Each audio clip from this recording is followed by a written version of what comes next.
Induna yelitiko temfundo ithi balitiko babonile ukuthi sikhona isidingo sokuthi libe khona libanga la grade 0 kuthi tonke izikole ke tahulumende lapha ke even la kaNgwane ngoba bayabona ukuthi bantwana labangena ka grade 1 bangakangeni ka grade 0 baba khona ke labangakubambi kahle lokhu ukusho namuhla ke nabamukela tona ke indvoto edlala litinikelwe ngiyo ke inkapane yakanyathi esikolweni eThokotweni primary school. Siyabonga kakhulu kuba kaNyathi lokuthi basibambise la ekuqaleni kwempilo yemntwana ikakhulu kutemfundo ngoba noma ngabe wakha ini empilweni uma ngabe lesisekelo singakaqini kusho ukuthi kuchubeka kuyembili kude lokugcinile ngala kutemfundo ke imfundo seyakubona kufanele ukuthi leli class la ka grade 0 etikolweni libe khona ngasizathu lesithi ukhona lo mehluko emkhathini wemntwana lomngenile grade 0 nemntwana longakamngeni grade 0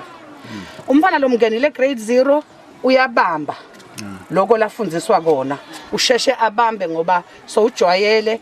so usuka khona ka grade 0 labe kufundwa khona. Lokhulumeleke inkapane yakanyathi umnumzane John Greenway uthi ke ba inkapane yakanyathi ke bayatichenya ukuthi babambise lona ke litiko kweletemfundo basathuthukisa dona ke temfundo ikakhulu kube kubantwana labasebancane kuthi ke sekelo sabo kutabangileso kwelesicinile. This project is close to the heart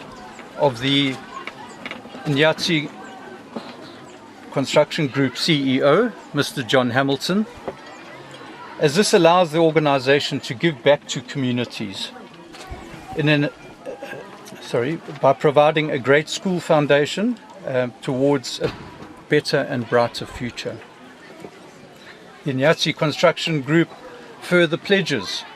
to always be open to other such collaborations. Lenkapane yakanyathi ithithe tandla tabo kwedivulekile kuthi bachubeke ke basekeleke letinye ke tikolo induna ke nayo ke sithe bayathokota ukuthi kutabakhona lokho lokujabulisa abantwana khona ke etikolweni etinzabe intemsakato yeMaswati channel ngeGary Khalus ngiseThokotweni.